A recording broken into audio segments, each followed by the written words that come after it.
Bonjour à tous et à toutes et merci de nous retrouver pour cette interview aujourd'hui d'un invité que je vais accueillir dans quelques instants.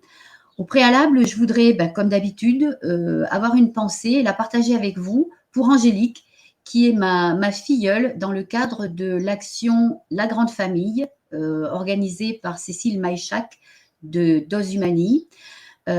Filleule, pourquoi? Parce que Angélique, maman de 6 enfants, qu'elle avait tous à sa charge en 2021, aide-soignante, a été contrainte, malgré de sérieuses contre-indications de santé, à être injectée de ce qu'on a appelé un vaccin contre le Covid et pour lequel elle a déclenché derrière plusieurs symptômes, plusieurs maladies graves, invalidantes. Aujourd'hui, elle ne peut plus travailler. Elle a une toute petite pension d'invalidité et elle œuvre pour faire reconnaître le lien de causalité à effet entre la dégradation brutale et très sérieuse de son état de santé et cette injection. Voilà, donc c'était mon petit message pour Angélique et je vais maintenant accueillir Jean-Louis Arajol, dont vous avez pu voir la première de couverture de son livre. Insécurité, état d'urgence, manifeste pour une police républicaine. Bonjour Jean-Louis et merci mille fois à toi d'être là avec nous aujourd'hui. Je t'ai contacté il y a quelques mois. J'ai été absolument, enthousiaste à lire un article dans le journal. Nous vivons dans le même département, l'Aude, dans l'Indépendant. Un matin de mars, j'ai découvert ton visage et la proposition de ton livre. Et alors là, je me suis dit, ce collègue, parce qu'on a beau être retraités tous les deux, policier un jour, policier toujours, quand on y croit, ce collègue, il faut que je le contacte et que je lui propose de faire une interview pour PPLV. Donc, merci à toi d'être là. Et puis, je vais te laisser te présenter parce que tu le feras sans doute mieux que moi. Oula, une tâche compliquée. Ça va aller. Se présenter à... Bon, disons que moi, je suis rentré flic en 1984, pour faire court. En 1985, donc, 1984, à l'école de police de Carcassonne. En 1985, j'ai fait toute ma carrière pratiquement à Paris, où j'ai fait pratiquement tous les services, jusqu'à ce que je sois permanent au syndicat, qui s'appelait le syndicat général de la police, et membre de la Fédération autonome des syndicats de police. Et ensuite, j'ai terminé, toujours pour faire court, secrétaire général de cette organisation, à la suite de quoi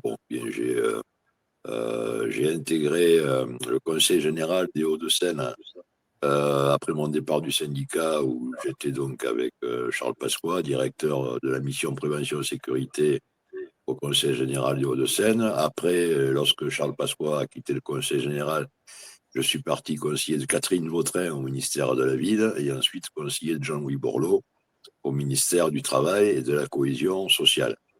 Avant de terminer ma carrière, toujours pour faire court, au Mali, donc où j'étais officier de liaison de 2007 à 2013. Voilà, donc j'ai écrit par ailleurs 4 livres, celui dont tu parlais, le quatrième livre. Le premier étant le fameux Mais que fait la police, que j'avais écrit en 1995, lorsque j'avais été élu secrétaire général du syndicat général de la police. Voilà, grosso modo. Après, tu as tout dit, c'est-à-dire que j'habite dans l'Aude, un très beau département, peut-être même certainement le plus beau de France, je ne sais pas. Voilà. Ne soyons pas chauvins. Le matin, j'ai eu un copain breton, il m'a dit que c'était la Bretagne, le plus beau département de France, donc la plus belle région de France. Donc, mais voilà, je crois que j'ai fait un peu le tour rapidement de ce qu'on peut dire d'essentiel pour me présenter, quoi. Voilà. D'accord. Ok. Alors, écoute, ma première question, elle est liée au titre, évidemment, de ton livre. Et puis après, tu vas m'excuser, je vais me lever et je vais aller fermer ma fenêtre parce que j'ai des oiseaux. J'ai peur qu'on entende les oiseaux en fond de... Ce qui n'est pas un défaut, mais ça pourrait gêner le son. Donc, je vais aller la fermer. Donc, je ne te quitte pas. Ma première question, en fait, pour toi, qu'est-ce que c'est qu'une police républicaine? Je réponds tout de suite ou tu vas fermer la fenêtre? Je réponds tout de suite parce qu'elle est à côté, ma fenêtre. Une police républicaine, c'est tout à fait simple. Une police républicaine, c'est une police qui respecte les lois de la République, qui est au service de l'intérêt général et non d'un ordre particulier. Un service public, c'est constitutionnel, il est institué pour l'avantage de tous, service public de sécurité, et non, je cite, pour l'utilité particulière de ceux à qui il est confié. Voilà, donc une police républicaine, c'est ça. C'est pas la police du Veldiv. La police républicaine, c'est pas la police qui montre un visage exclusivement répressif. C'est pas une police qui est uniquement là pour réprimer les mouvements sociaux. C'est une police qui est issue du peuple et qui donc ne doit pas se couper du peuple dont elle est issue. Voilà, tout en faisant respecter, bien évidemment, l'ordre républicain. Alors pour toi, bon, je connais les réponses évidemment, hein. Pour toi aujourd'hui, pourquoi cette police n'est pas tout à fait républicaine? Elle est républicaine, mais elle est républicaine. Simplement, il y a une majorité, je vais répéter ce que je dis souvent, mais il y a une majorité silencieuse de policiers et une majorité de policiers qui sont républicains. Même si entre nous, pour certains ils ignorent ce qu'est une police républicaine, ou en tout cas, ils n'attachent pas grande importance à la définition de termes. Ce n'est pas parce qu'il y a, comme dans tous les métiers, quelques, entre guillemets, brebis galeuses, que ces images, que l'on répercute souvent d'ailleurs un peu trop dans les médias, ne sont pas représentatives de tout ce qu'est la police nationale et de tout ce qu'est la profession. Ce n'est pas parce que un collègue, par exemple, est accusé à raison parfois de violences illégitimes, que toute la police commet des violences illégitimes. Il y a une majorité de policiers dans ce pays qui font très bien leur travail. Ils le font dans des conditions de plus en plus difficiles. C'est ce que j'explique notamment dans mon livre. Et malgré ça, alors qu'ils sont écorchés vifs, alors qu'ils sont soumis à des horaires de travail absolument éreintants, alors qu'on leur demande de faire toujours plus avec toujours moins de moyens, bon, eh bien, ils font remarquablement bien, je le répète, leur travail. Alors après, bon, bien évidemment, de cela, on n'en parle pas, on en parle moins. Hein. Bon, vous savez, j'ai toujours en mémoire, moi, à l'époque, il y avait une émission qui avait fait l'objet d'ailleurs d'un petit reportage, d'un petit film assez sympa. L'acteur principal était Gérard Jugnot. C'était Police Secours. Un petit film qui datait des années 80. C'est pas hier. Mais cette mission de Police Secours, elle était bien mise en valeur dans ce petit film, en même temps humoristique. Bon, cette mission de Police Secours, on n'en parle pas. On n'en parle pas de ces policiers qui interviennent tous les jours sur des différents familiaux. On n'en parle pas de ces policiers qui sont confrontés tous les jours à la misère sociale, à la détresse humaine. Et pourtant, c'est le cas. On ne parle que des policiers lorsqu'il y a donc des incidents qui se produisent avec la police. Voilà, et c'est tout à fait regrettable. Ça jette le discrédit évidemment sur l'ensemble de la profession. Ça coupe la police du peuple. Malheureusement, c'est regrettable parce qu'encore une fois, il faut le dire, il faut le répéter, que ça plaise ou pas, la police, dans son ensemble, fait très très très bien son travail. Voilà. Donc, je ne sais pas, j'avais les chiffres en tête, mais je ne les ai plus. Là, voilà, je ne les ai pas marqués quelque part, mais le nombre d'incidents qui se produisent avec les policiers, en fait, le nombre de policiers qui ne respectent pas les lois républicaines, bon, c'est infiniment c'est très petit par rapport à, c'est très très très peu important par rapport à ce que représente la profession sur 150 000 policiers Mmh. qui interviennent et qui travaillent. Il n'y a pas 150 000 brebis galeuses. Voilà, c'est une infime minorité qui porte préjudice lorsque c'est fondé, bien évidemment, lorsque les accusations sont fondées, qui porte préjudice à l'ensemble de la profession. Ce que je regrette, c'est qu'on ait tendance à généraliser ce genre d'exception. Voilà. Écoute, je te remercie pour cet hommage que tu viens de rendre à tous nos collègues qui travaillent, effectivement, tu l'as dit, dans des conditions souvent difficiles, sur un métier qui est difficile parce que nos missions ne sont pas si faciles que ça. Hein. Effectivement, nous, on est les généralistes de la sécurité, hein, on s'occupe de tout le monde. Et puis moi, je voudrais lancer un petit hommage aussi aux personnes d'investigation, parce que là aussi, très souvent, on dit oui, mais on a refusé de prendre ma plainte, etc. Ou ma plainte a été mal prise, ou j'ai été très mal reçue. Ça arrive aussi. Enfin, moi, tu le sais, hein, je suis engagée encore dans des associations contre les violences et je reçois, j'ai des coups de fil de personnes hein, victimes qui ne sont pas satisfaites. Et bien évidemment que ça existe, mais il ne faut pas oublier aussi tous les témoignages de satisfaction qu'on peut recevoir. Moi, j'ai été chef de service pendant 12 ans. Il m'est arrivé régulièrement d'avoir des appels ou des courriers de victimes remerciant les collègues qui s'étaient occupés de leur enquête, qui avaient été très bien accueillis.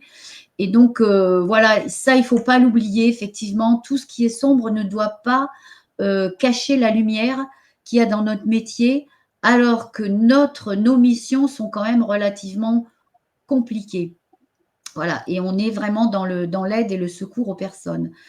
Par contre, nos collègues, ils subissent aussi quand même, moi je trouve, des violences institutionnelles. Hein. Donc on a parlé des conditions de travail, mais je vais aussi ouvrir sur le harcèlement, qui est quand même assez présent dans notre profession, des collègues qui souffrent de harcèlement de leur hiérarchie ou d'autres collègues. La politique du chiffre aussi, qui les pressurise. Hein, on ne fait pas dans la qualité, ou en tout cas, c'est pas ça le mot d'ordre. C'est pas la qualité, c'est la quantité. Et on le sait, hein, une affaire élucidée, comme on dit dans le jargon, c'est un bâton. Et que tu élucides un port d'armes ou un viol, ça fait un bâton, les deux. Hein. C'est quand même pas les mêmes affaires ni le même investissement. Et puis, c'est ce qui fait aussi qu'on travaille plus sur le fond, hein, les trafics de sup, parce qu'on a quand même des petits trafics de stupes qui pourraient être faits par les enquêteurs des commissariats. Ces collègues-là, ils n'ont pas trop le temps de se pencher dessus. Hein.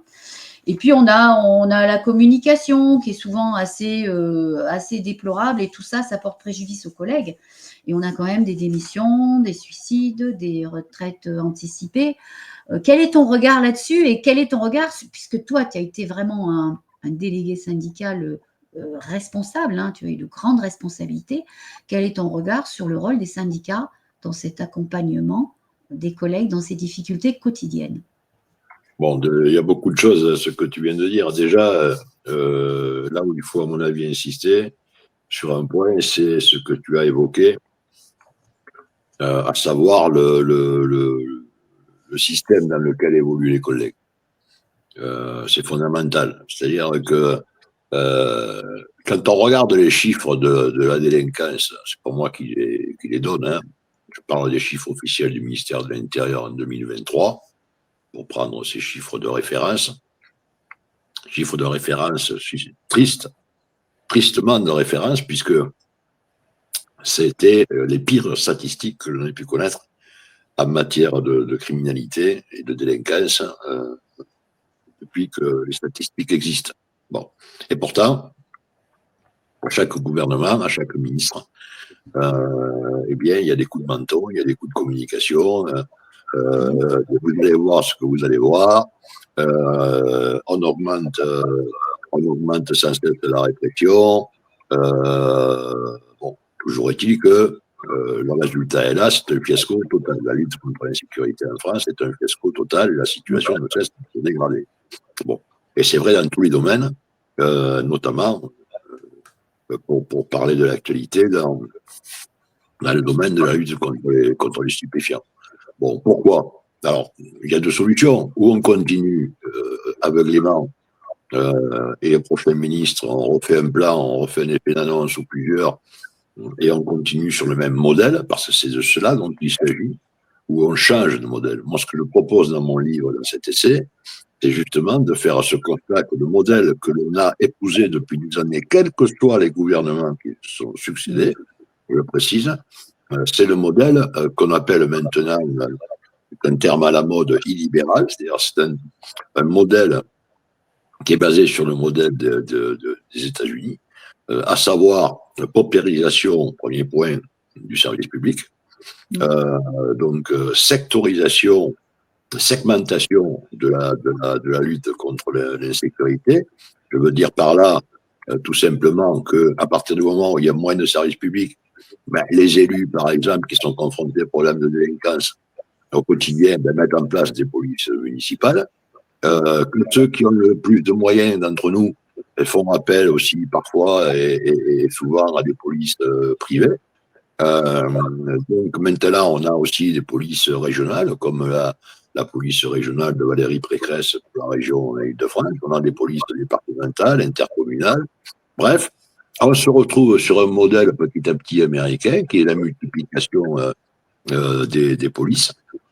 Un service public qui en est réduit à une fonction exclusivement répressive. Et le résultat, on le connaît, il est catastrophique. Et puis on s'appuie sur l'expérience des États-Unis.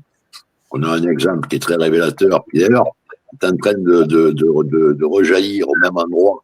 Ce sont les événements de 1992 à Los Angeles, où toutes les polices interviennent, et où c'est tellement la pagaille, en fait, le désordre, qu'on fait intervenir en dernier recours la garde nationale.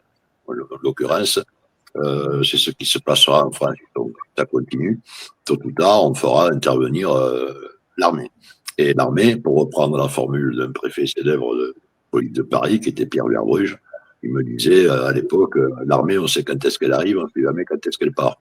Bon, et en tout cas, une police dans une république, elle est d'essence civile et elle n'est pas d'essence militaire. Ça aussi, il faut le préciser. Et ce qui est vrai pour la sécurité publique est vrai pour le maintien de l'ordre.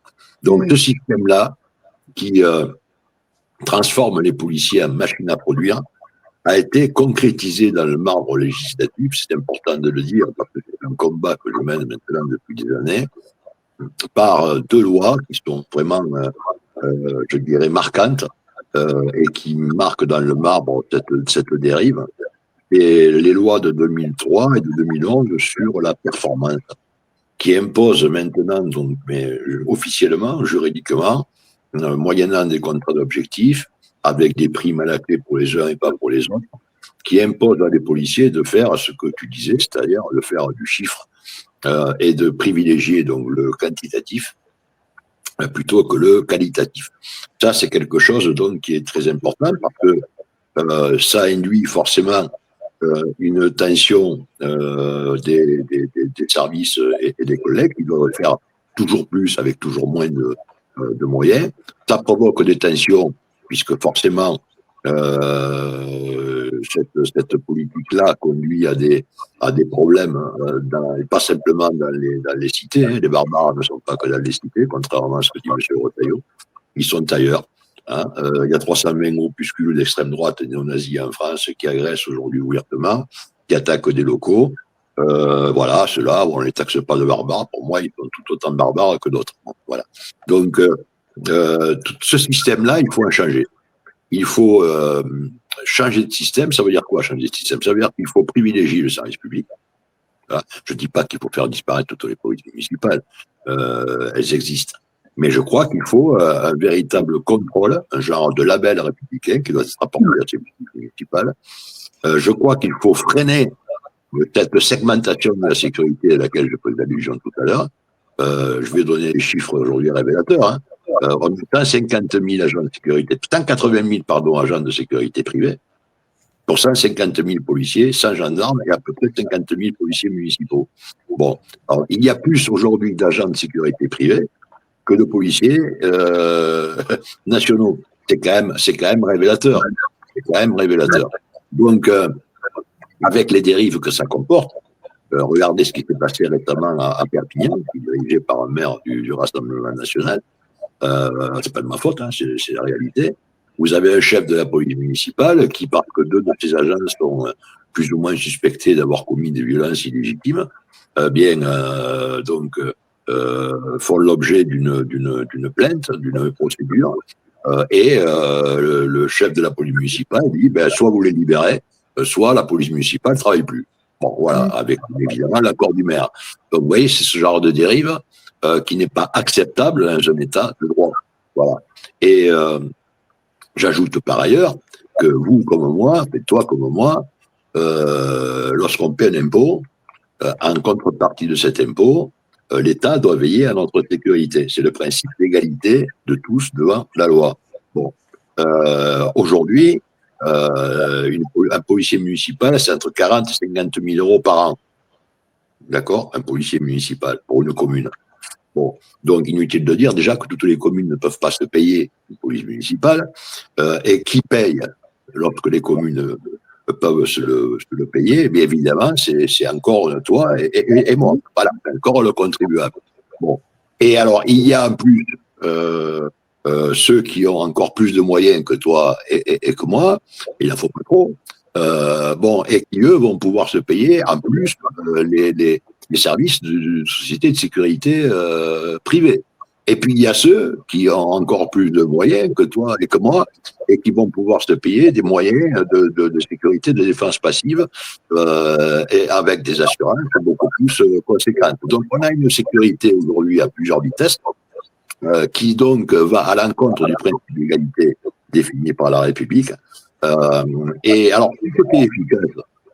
Si on pouvait dire que ce système-là, qui est inégalitaire, porte ses fruits. Mais ce n'est pas le cas, c'est le contraire. C'est un fiasco total. Donc, il faut changer ce modèle-là. Ce modèle-là, c'est peut-être le modèle américain, et on voit jusqu'où ça conduit, mais ce n'est pas le modèle français. Notre modèle, c'est un modèle républicain, avec un service public fort, avec des fonctionnaires de police qui sont jugés, évalués, notés, non pas par rapport à la quantité, et tu l'as dit tout à l'heure très justement, du travail qu'ils font, mais à la qualité du travail qu'ils fournissent. Moi, tu sais, je me souviens, toi, tu as connu ça aussi 1000 fois ou 2000 fois.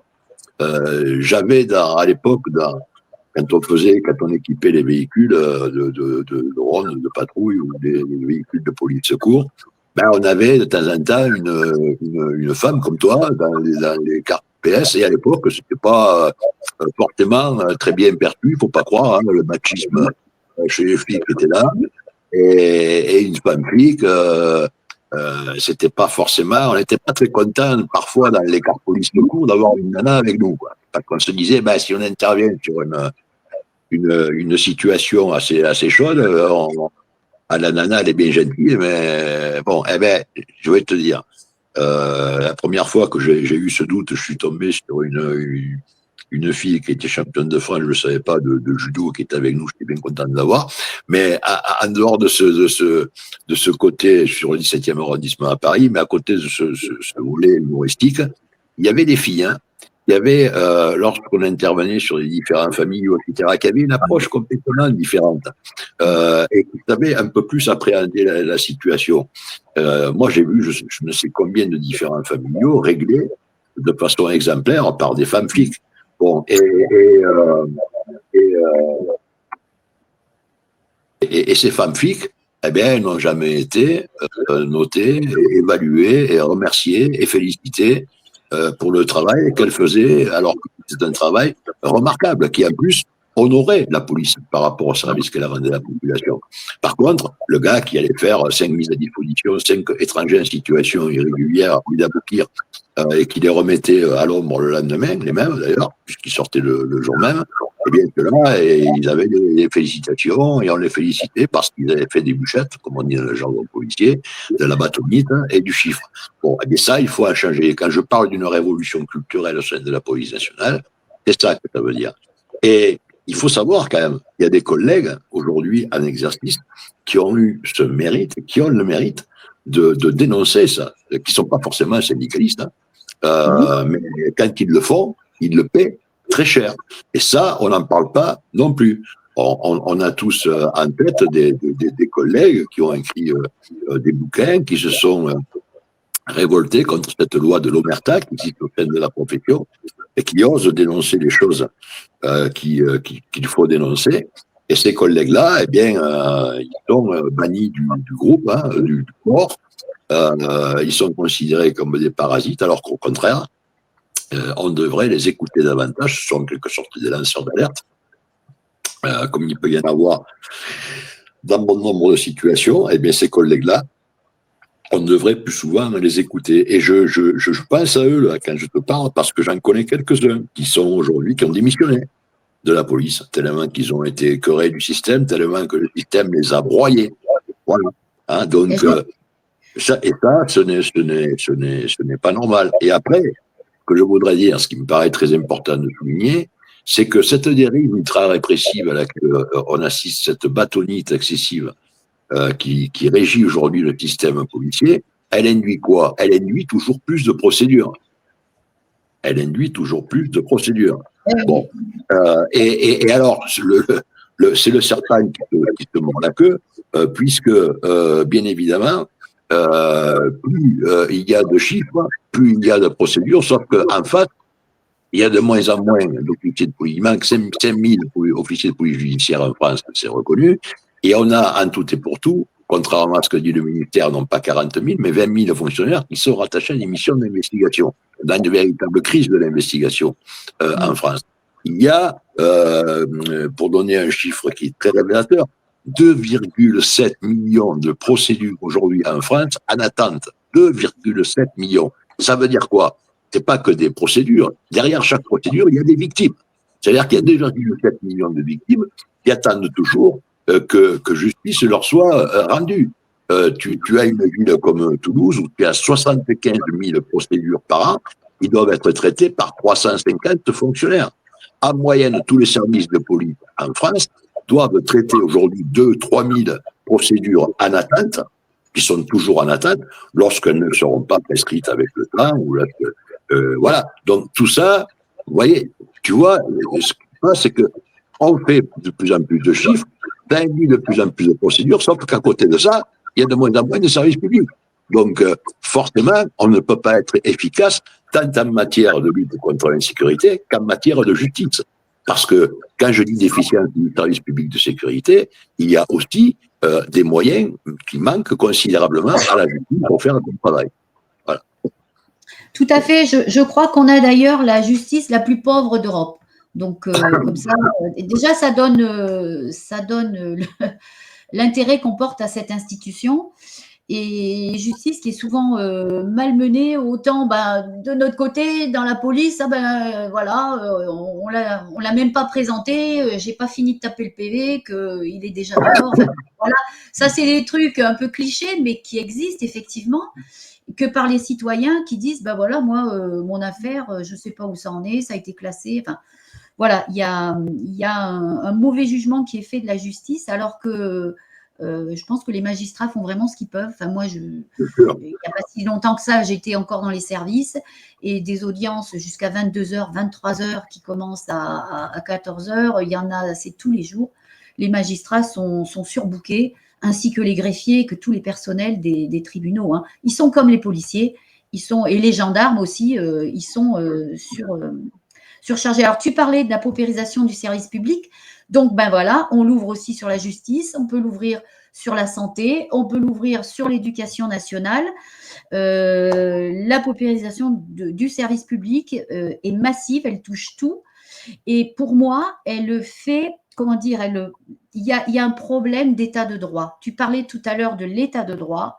Et moi, je pense je pense qu'on n'est plus vraiment dans un état de droit.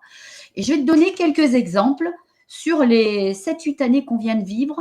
Alors, le premier, c'est les violences qui ont été commises sur les Gilets jaunes. Alors là, on a eu vraiment un déchaînement de violences, de mesures complètement illégitimes.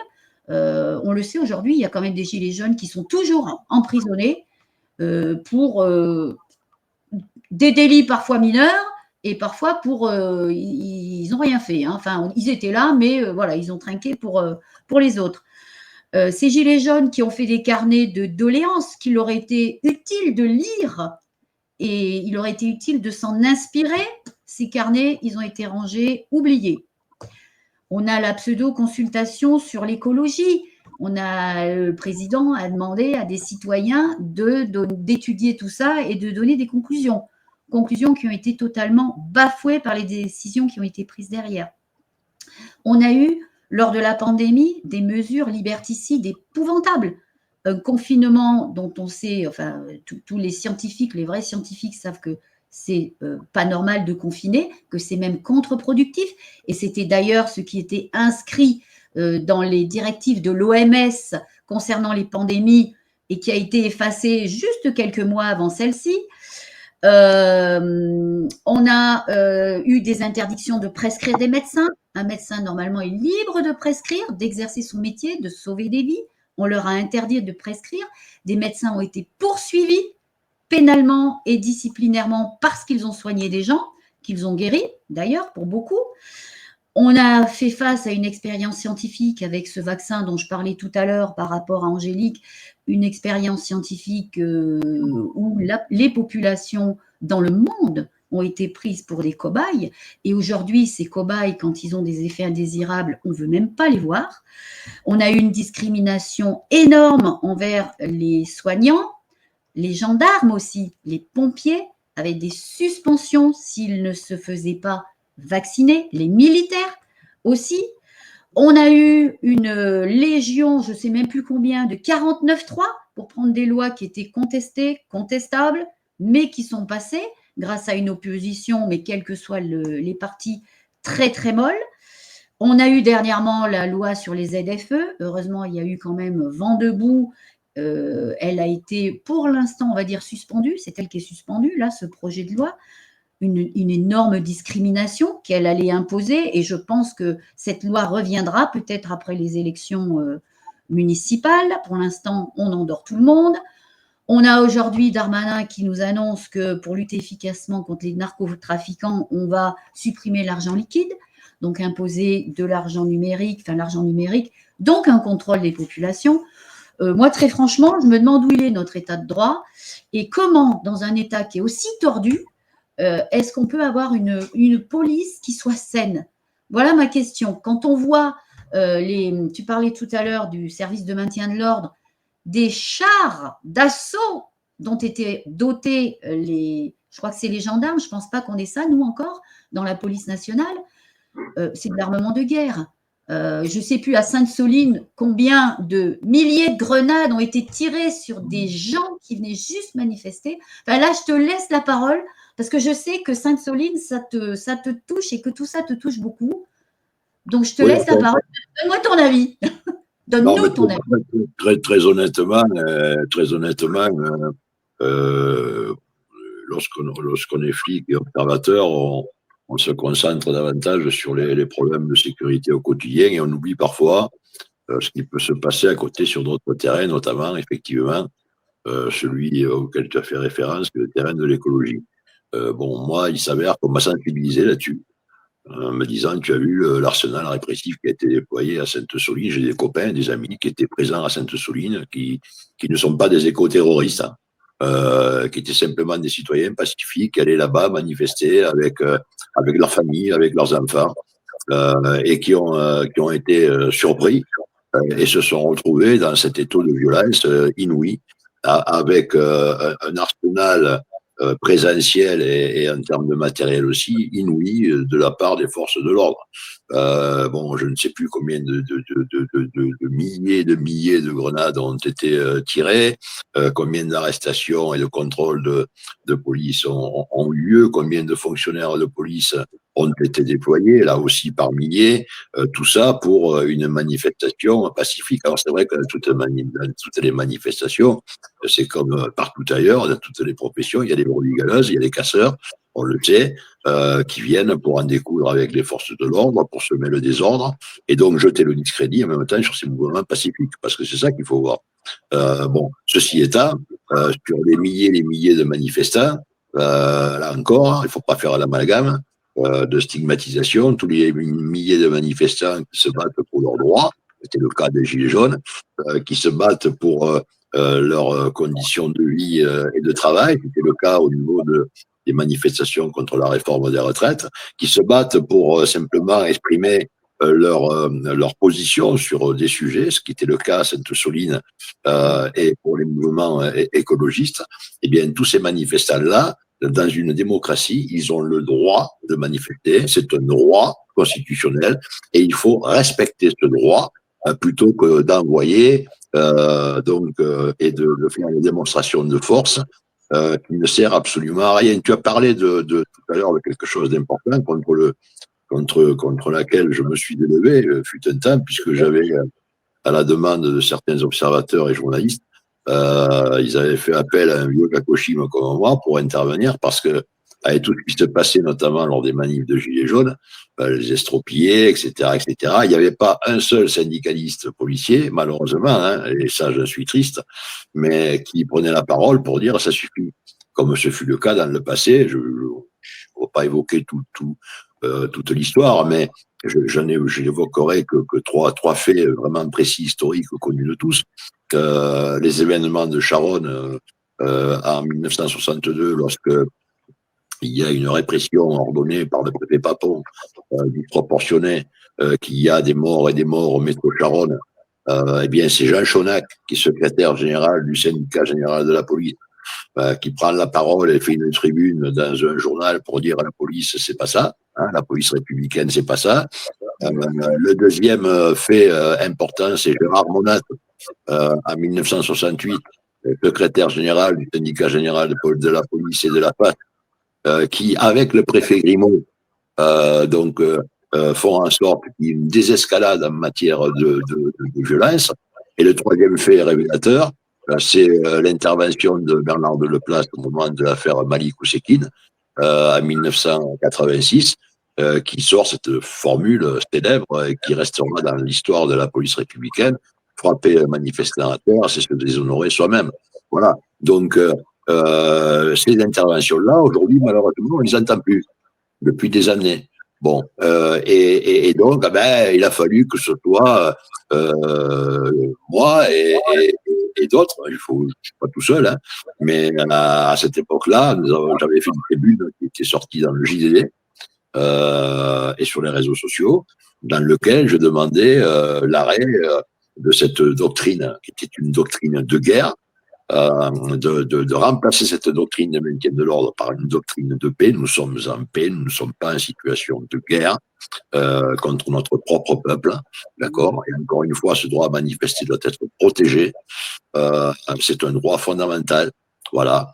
Et j'ai demandé, c'est vrai, l'interdiction de l'utilisation du LBD, comme j'avais demandé l'interdiction des grenades GLIF-4, qui contenait quand même, je le précise, 30 grammes, environ 20 grammes plus précisément de tolite, c'est-à-dire de TNT, d'accord, qui est un matériau explosif, bon, et qui ont été remplacés après tout le grabuge qu'il y a eu et toutes les blessures qu'il y a eu à cause de ces grenades, qui a été remplacée par une autre grenade qu'on appelle la GM2N. Mais alors, ça prêterait à rire si ce n'était pas aussi grave. Cette grenade, elle contient 48 grammes de l'explosif, qui est 1,6 fois plus important que contenait l'autre grenade. Donc, tu parlais tout à l'heure aussi des chars, on pourra en parler. À l'époque, on utilisait les canons à eau, c'est moins dangereux. Aujourd'hui, on utilise l'armement de guerre et sur ce qu'on appelle les cougars, enfin, les armes de LBD 40 ou lance-cougars de 55 mm. Maintenant, on utilise comme le faisait Kadhafi en Libye ou quand j'étais au Mali, les terroristes du Nord-Mali, on utilise des lanceurs multicoups qui peuvent, avec 12 canons, excusez-moi du peu, envoyer des grenades à répétition. C'est-à-dire que plutôt que de prendre conscience de la situation passée et de la modifier, plutôt que de se plier aux exigences internationales en matière de maintien de l'ordre et de mettre en place une doctrine de paix, eh bien, au contraire, pour répondre à la violence, eh bien, on répond par une escalade de la violence qui doit être une violence légitime. Donc, il y a quelque chose qui ne tourne pas rond, et bien évidemment, c'est les serpents, encore une fois, qui se mordent la queue. On ne répond pas à la violence par la violence. Là, moi, il faut qu'on m'explique le pourquoi du comment. Et encore une fois, c'est pas moi qui le dis, mais les chiffres sont là pour démontrer que de toute façon, la situation ne s'est pas arrangée, qu'elle s'est aggravée, qu'elle est très préoccupante, mais que autant la police, elle est applaudie par tous les citoyens, comme au moment des attentats, lorsqu'elle fait son travail dans l'intérêt de tous, autant, eh bien évidemment, elle se coupe du peuple lorsqu'on l'emploie à des fins uniquement de répression sociale. Et ça, c'est la pure réalité. Et la police, elle est là pour faire respecter l'ordre public. Elle est là avec un service de renseignement pour travailler sur une désescalade en amont de ces manifestations et des violences qu'il peut y avoir dans les manifestations. Je rappelle qu'il y a aussi, je parlais d'une crise de l'investigation, il y a aussi une crise du renseignement en France, d'accord, depuis le non-remplacement d'un fonctionnaire sur deux par Sarkozy. Bon, il y a eu une réforme du renseignement qui fait qu'aujourd'hui on manque vraiment de ce travail qui était précieux du renseignement au sein de la police nationale. Eh bien, tout ça, il faut le prendre en considération. Il faut éviter de passionner le débat, de faire de la surenchère démagogique. La sécurité, elle demande de prendre, les questions de sécurité demandent de prendre du recul, de ne pas analyser les situations à chaud, de ne pas faire la surenchère démagogique et de travailler sur le fond. Voilà, il faut faire un constat de l'existant, de ce millefeuille administratif, lutte contre les stupéfiants, lutte contre les stupéfiants, une loi en moyenne tous les 6 mois depuis la loi référente, qui est du 31 décembre 1970. Une loi en moyenne tous les 6 mois. D'accord? Bon, et aujourd'hui, nous sommes une des populations qui consomme le plus de stupéfiants en Europe. Voilà. Donc, nous avons le nombre de cocaïnomanes en une seule année 2022 qui a doublé. Voilà. Donc, alors, qu'est-ce qu'on fait?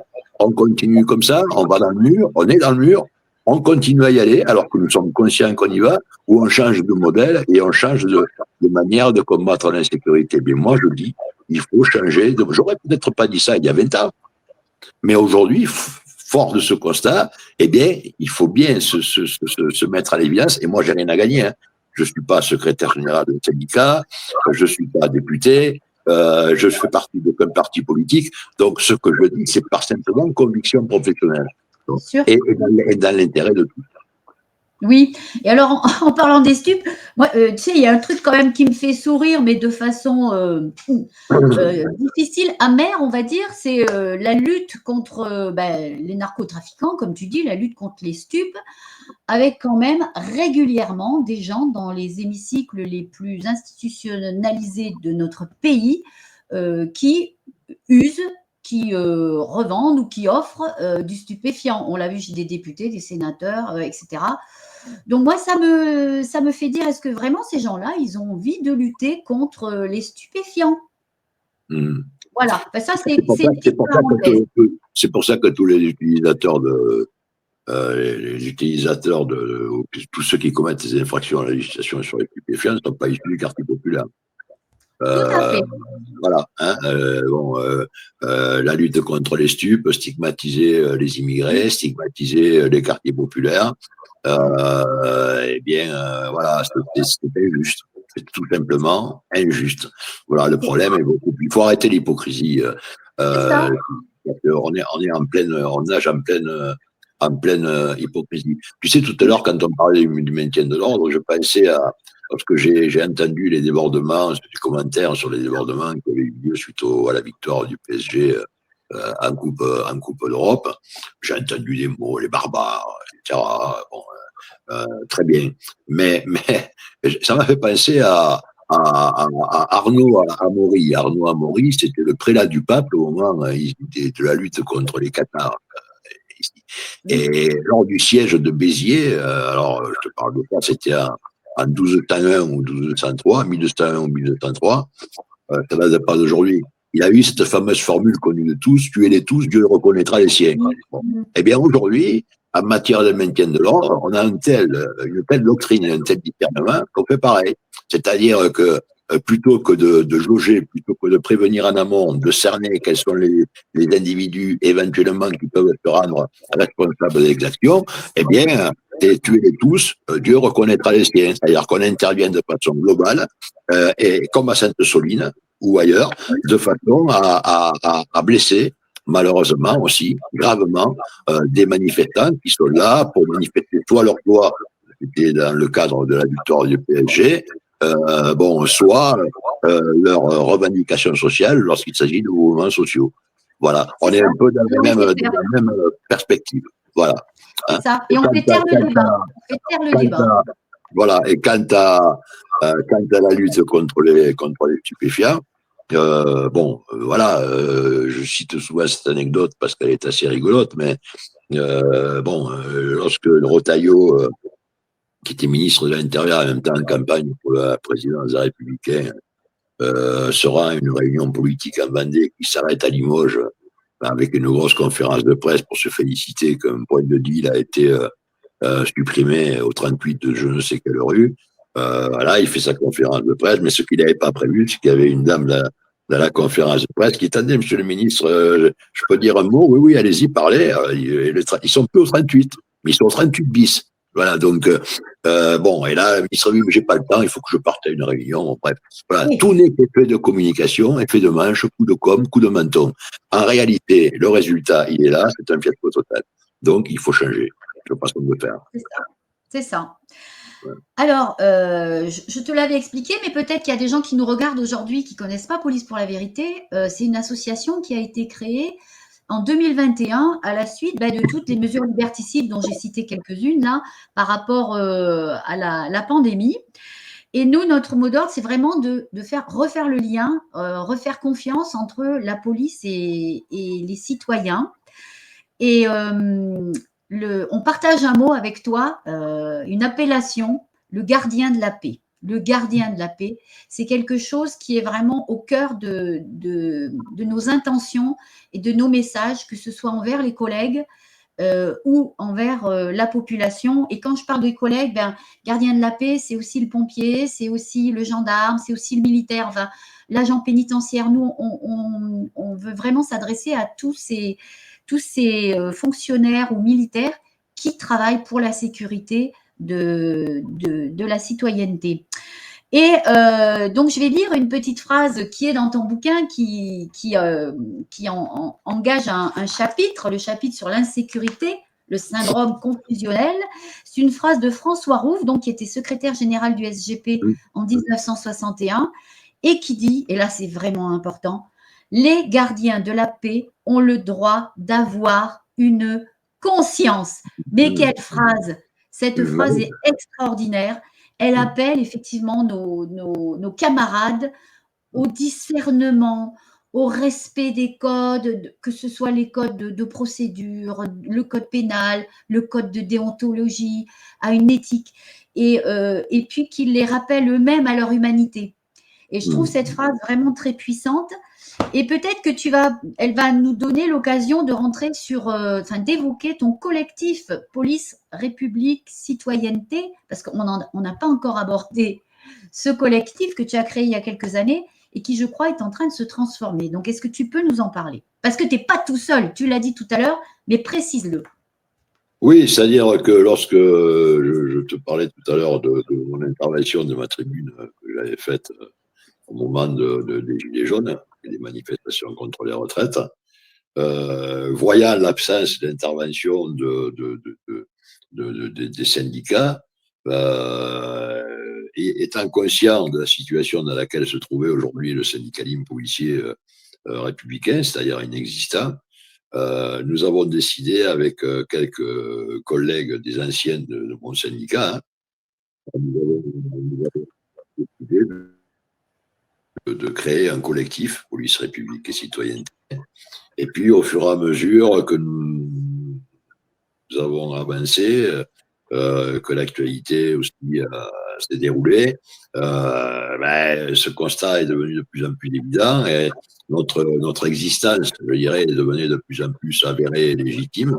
Et on s'est transformé il y a peu, parce que ça date de cette année, l'an dernier, pardon, on s'est transformé en association aujourd'hui, donc une association loi 1901 classique, et qui s'appelle donc Police, République et Citoyenneté, qui aura son assemblée générale constitutive le 23 septembre prochain à Paris. Alors c'est une association qui regroupe évidemment, qui est structurée au niveau national, qui regroupe bon nombre de policiers retraités, tous issus pour la plupart du syndicat général de la police et de la Fédération autonome des syndicats de police. On a même un ancien directeur de cabinet, directeur général de la police nationale qui a fait partie. Il y a tous les corps, tous les grades, hein, beaucoup plus d'officiers d'ailleurs que de gardiens de la paix. Voilà. Et donc, on est là, non, on n'est pas un syndicat bis, bien évidemment, hein, on a passé l'âge.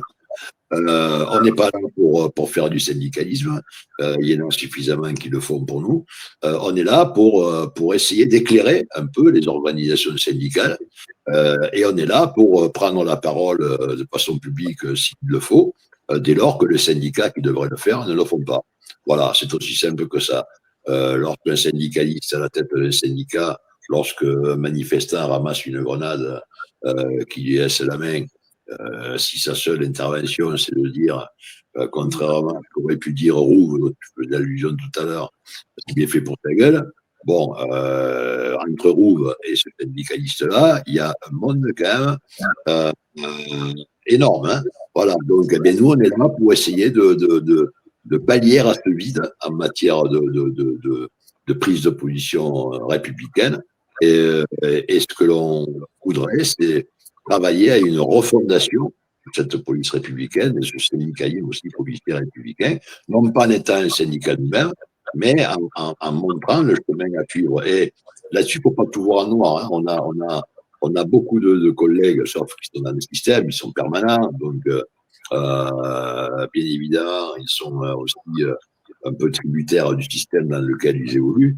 Mais croyez-moi, on a beaucoup de collègues délégués permanents de toutes les organisations syndicales, je précise, qui sont d'accord avec nous. Bon, mais qui malheureusement, pour ne pas perdre leur poste de permanent et leurs petits avantages, eh bien, ne peuvent pas dire ce qu'on me faut. En tout cas, ne disent pas ce qu'ils pensent. Voilà.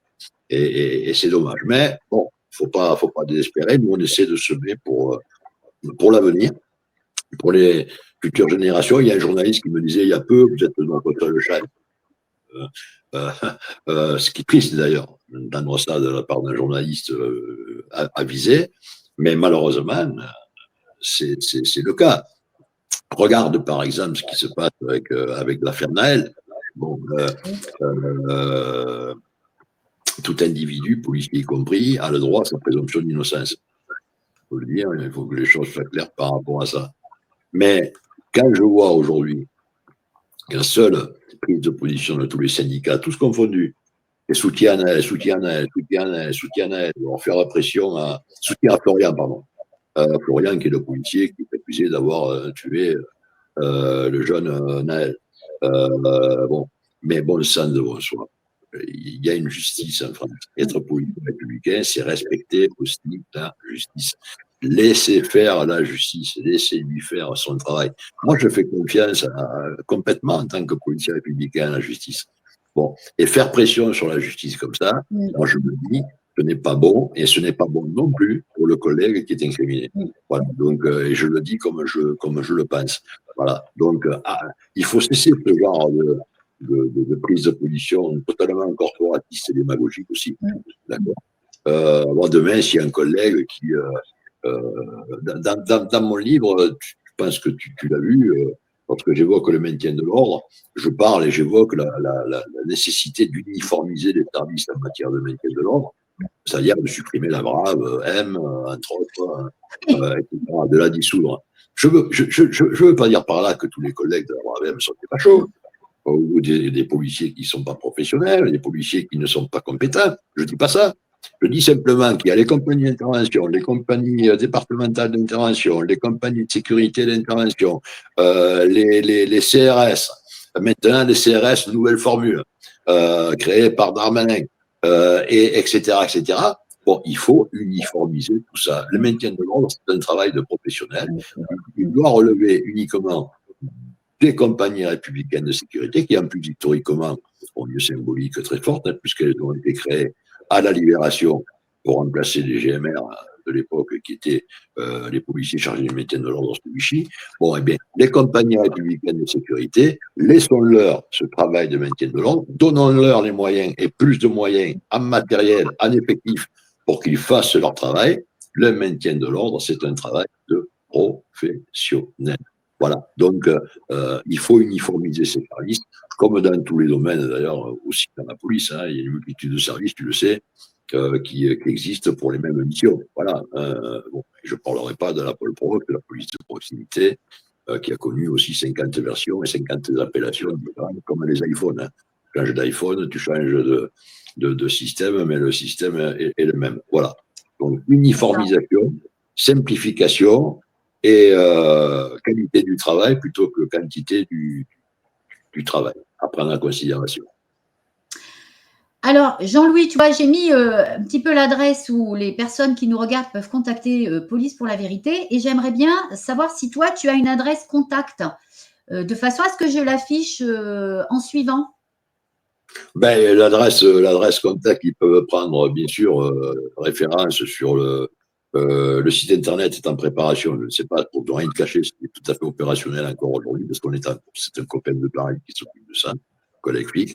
Mais en tout cas, ils peuvent prendre attache avec nous sur la page Facebook Police République et Citoyenneté.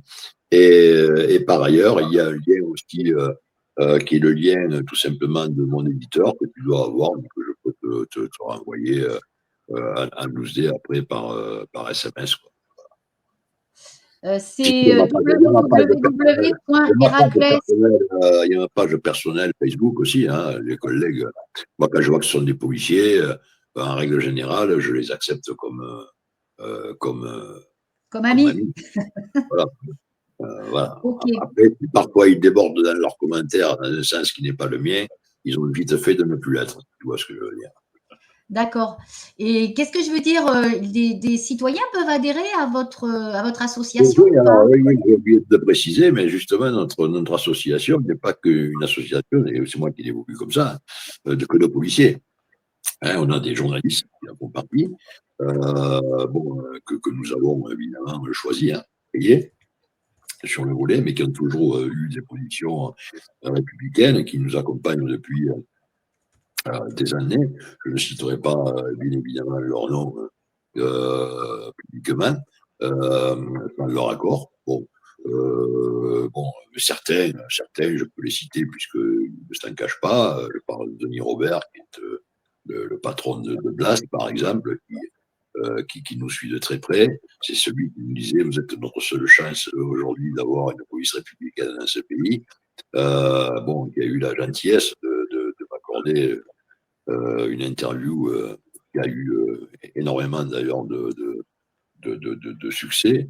Voilà, bon, il y en a d'autres comme lui, hein, il y a des journalistes comme lui qui sont spécialisés dans les problèmes de sécurité depuis très très très longtemps, et qui sont donc partie prenante de notre association. Voilà. Alors après, il y a aussi des écrivains, hein, en l'occurrence une écrivaine qui en fait partie.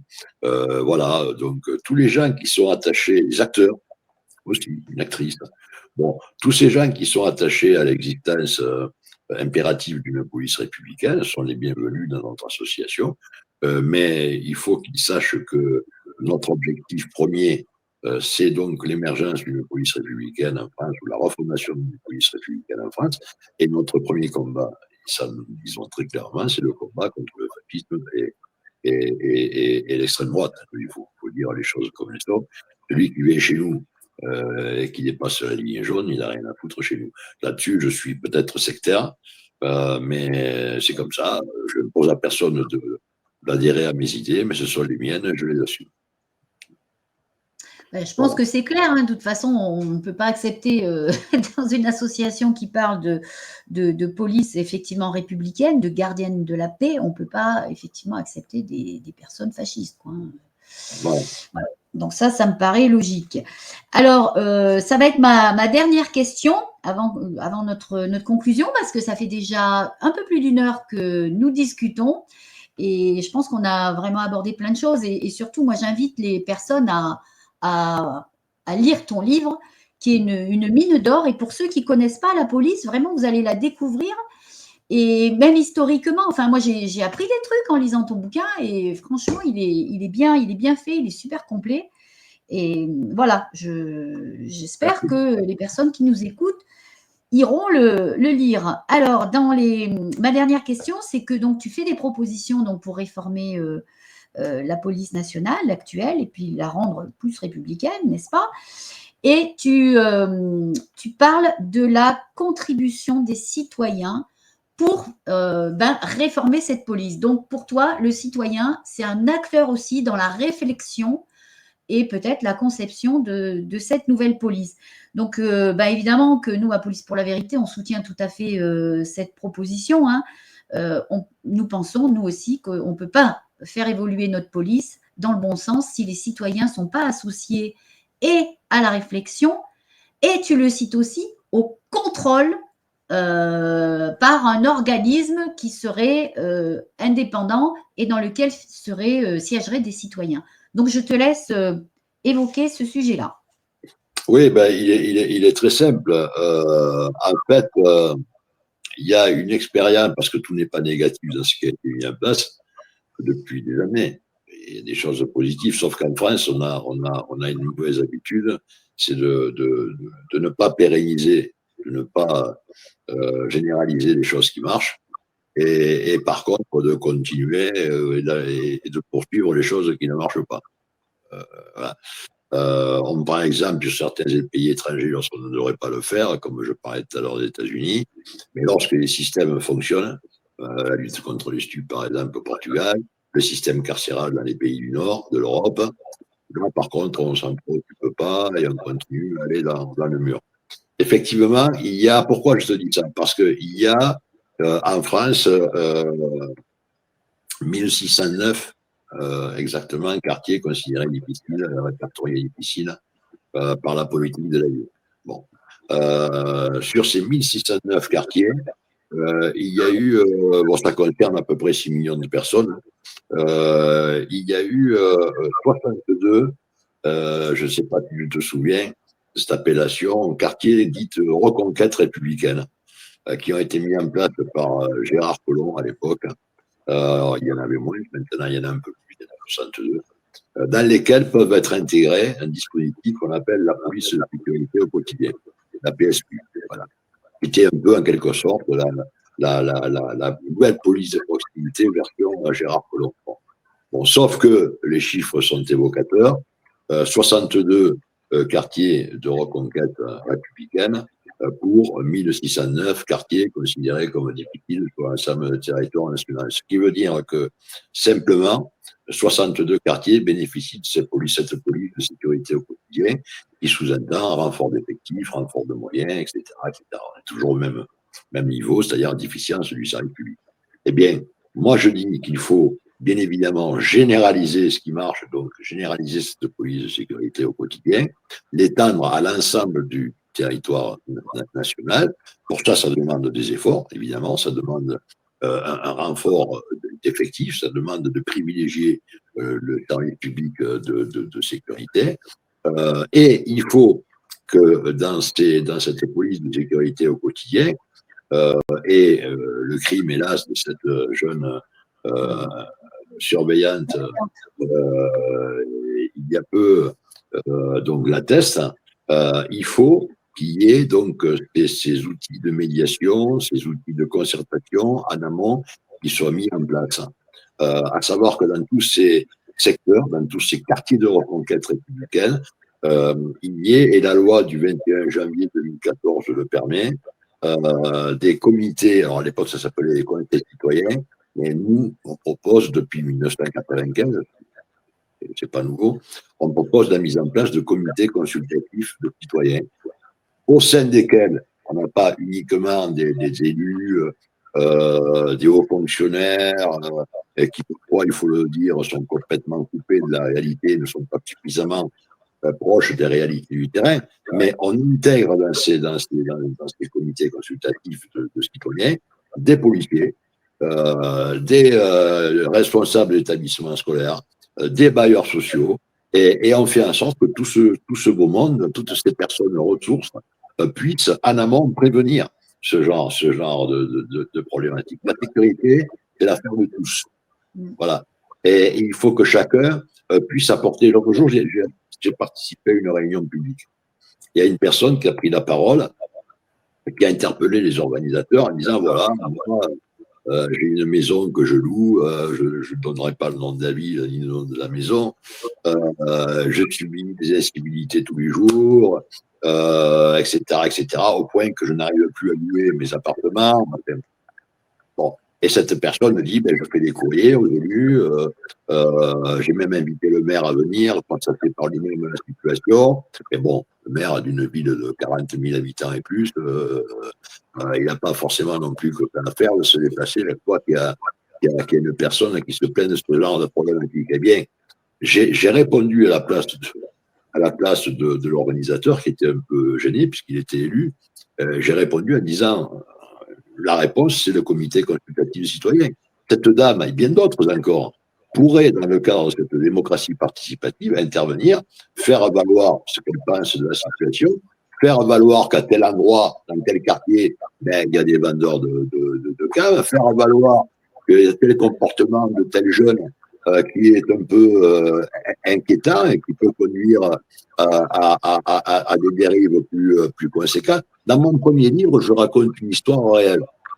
Dans mon premier livre, en 1995, police, que fait la police.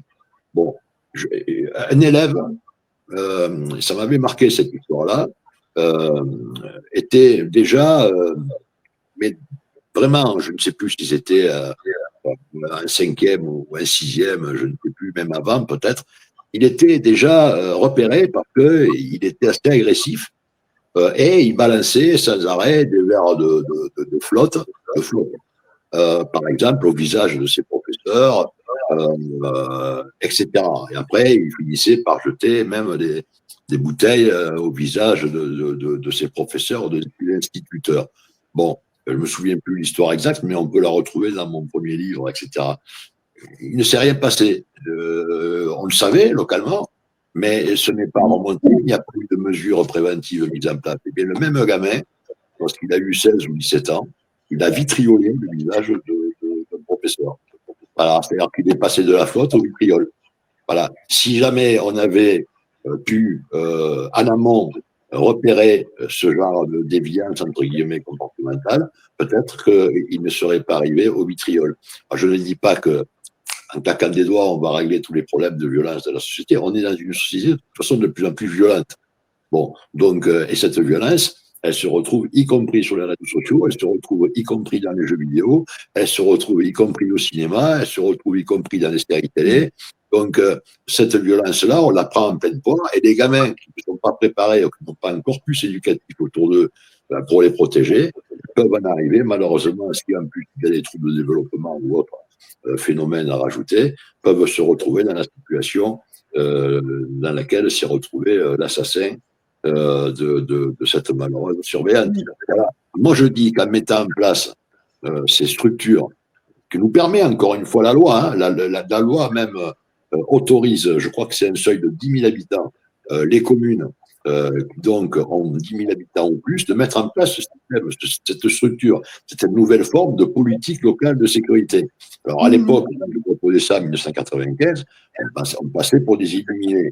Bon, il a fallu attendre quand même 2014 pour qu'en fait, enfin, on puisse mettre en place déjà une amorce de démocratie participative avec ces fameux conseils citoyens. Bon. Mais aujourd'hui, il faut aller plus loin. Il ne faut pas dire aux communes, vous pouvez le faire. Il faut obliger les communes à le faire. Bon, et toutes les autres politiques locales de sécurité. Alors, si vous en voulez, conseil communaux, prévention de la délinquance, contrats locaux de ville, etc., etc. C'est comme les services de police. Hein. On accumule le millefeuille. Bon, mais sauf que le citoyen lambda, qui vit dans tel quartier, parce qu'il ne faut pas oublier que les habitants qui habitent aussi dans ces quartiers dits, entre guillemets, défavorisés, sont les premières victimes de ce qui se passe dans les quartiers. Voilà. Donc, eh bien, toutes ces personnes-là ne se reconnaissent pas et ne sont même pas au courant de ce qui se trame dans ces politiques locales de sécurité et dans ces réunions de personnes ressources qui sont parfois, il faut le dire, déphasées avec la réalité du terrain.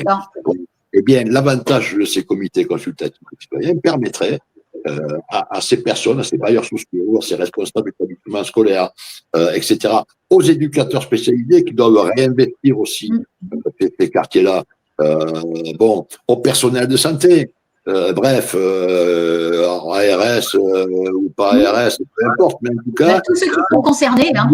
Il y a voilà, un partenariat politique local de sécurité, un véritable partenariat avec toutes les personnes ressources et les principaux concernés. Il y a dans les conseils citoyens, c'est pas moi qui dis, c'est la loi qui a été pondue en 2014, hein, il y a une partie du collège de ces conseils citoyens qui est désignée par tirage au sort.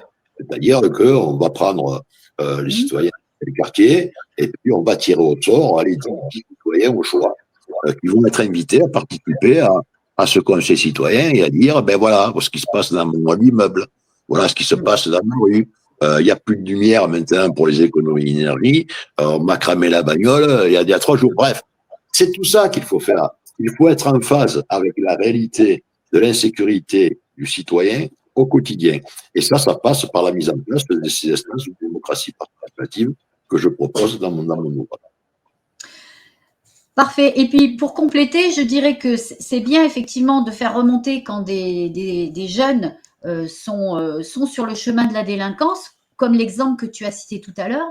Moi, ça me fait penser à… J'ai fait plusieurs rapports quand j'étais chef de service concernant des mineurs qui étaient des petits délinquants et qui étaient souvent dans des familles où on ne s'occupe pas d'eux et même on les protège. Moi, je me rappelle un jour, on allait en chercher un à domicile.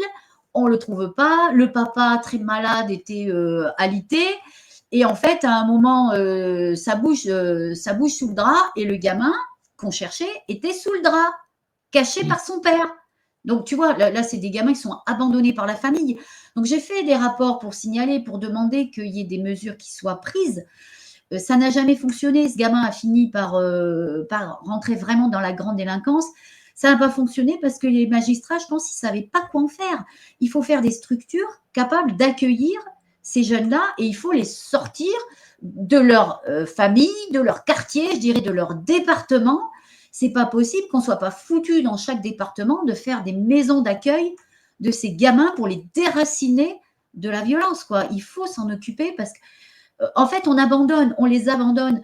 Alors aujourd'hui, moi j'ai vu des commentaires à la suite de cette affaire que tu citais, de cette surveillante, cette jeune femme, des commentaires sur Facebook, remettre la peine de mort. Mais non, c'est pas la peine de mort qu'il faut mettre. C'est donner l'envie à ces gamins de vivre normalement, de vivre dans la dignité, les accompagner, je veux dire. Voilà, moi, il y a des trucs que je ne comprends pas comment les gens réagissent. Alors, il ne faut pas réagir comme ça à chaud et il faut penser au parcours de ce gamin. Effectivement, il a tué cette jeune femme, c'est un drame, mais c'est un drame pour 2 familles. Et il faut éviter ces drames. Et pour les éviter, il faut qu'on s'occupe des mineurs qui rentrent dans la délinquance. Et il y a tout le système de prévention dès l'école maternelle. Et puis assister, aider les parents à la parentalité. Si on voit qu'ils sont totalement défaillants, eh ben on s'occupe de ces gamins, on les sort des milieux défaillants. Enfin, voilà. Bon, écoute, ça fait 1h15 que nous discutons. Je vais t'inviter à conclure. Qu'est-ce que tu as envie de dire aux personnes qui nous écoutent ? Et voilà, tu es optimiste quand même, toi, tu es optimiste. Ouais, enfin, disons que je dois l'être, parce que si moi je ne le suis pas et que nous on ne l'est pas, je ne sais pas qui est-ce qui va l'être. Mais bon, dire que je suis optimiste serait mentir. Mais en tout cas, voilà, moi je pense Il y a quelque chose devant ta caméra qui vient de se mettre. On voit la moitié oui, de ton visage seulement. et je comprends pas parce que moi je n'ai pas bougé, donc je vois rien du tout d'anormal. C'est bizarre. Bon, ben alors écoute, tiens-toi Non, Ah, ben voilà, là c'est bon. c'est une petite mouche. Ah, Une petite mouche. Bon, donc voilà, moi je dis simplement que, encore une fois, et je le vois tous les jours quand même, parce que j'ai aussi des retours par rapport à ça. Certes, il y a une grande majorité de courageux qui ne bronchent pas, mais qui n'en pensent pas moins. Mais j'ai aussi des retours, et ce qui est intéressant, ce sont les retours surtout que je peux avoir de personnes qui ne sont pas des policiers, et qui sont même surpris de nos prises de position en disant ben ouais, ben ça existe, des prises de position comme ça, la police, ben oui, ça existe, ça a toujours existé. Et il y a une majorité silencieuse, encore une fois, de policiers qui adhèrent à cette idée-là. Voilà, et qui vit très mal. Il ne faut pas oublier, moi je me demande de conclure par quelque chose d'important, et je le dis souvent, et je le répéterai jamais assez. Le policier, les citoyens doivent comprendre une chose, les policiers, ils vivent doublement la crise. Et ils la vivent à titre privé. Ils vivent comme tout le monde des problèmes de fin de mois, des problèmes sociaux, des problèmes familiaux, etc. Et ils la vivent en plus comme d'autres professions. Hein, ils la vivent en plus également, cette crise, tous les jours, au quotidien, dans l'exercice de leur mission.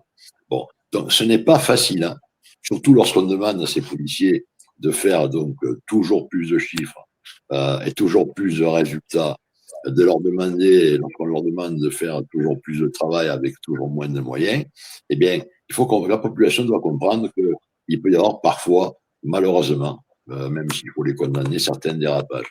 Mais ce qu'il faut remettre en cause en premier lieu, ce ne sont pas les hommes, ce sont les systèmes qui font que les hommes en sont malheureusement parfois réduits à agir comme ils agissent, et parfois de façon excessive. Voilà. Donc faites confiance à la police républicaine existe, et avec d'autres, nous le démontrerons tant que nous le pourrons. Voilà. merci beaucoup Jean-Louis. Alors merci à toutes les personnes qui nous ont écoutés ou qui nous écouteront en tout cas prochainement. Vous l'avez compris tous, nos associations, que ce soit celle de Jean-Louis ou la nôtre, Police pour la vérité, donc Police pour la vérité ou Police républicaine et citoyenneté, sont ouvertes à tous. Donc n'hésitez pas à nous rejoindre. Et puis pour les collègues, mais aussi les citoyens qui aimeraient dire des choses, et ben Police pour la vérité est là pour ça. Donc n'hésitez pas à nous contacter. Vous pouvez, comme Jean-Louis, intervenir avec nous. Évidemment, et ça c'est la réserve que tu émettais tout à l'heure, Jean-Louis, quand vous êtes dans les valeurs que nous défendons, des valeurs de respect, d'éthique, de déontologie et d'amour du service public, hein, d'amour de ce service public qui est destiné à tous les citoyens, et dont nous, les fonctionnaires ou les militaires, nous devons être les fervents défenseurs. Et ce service public, je crois qu'on l'a bien dit à tous les deux, il est en grand danger. Donc, merci beaucoup à tous. Merci Jean-Louis. Et puis, à très bientôt. À très bientôt.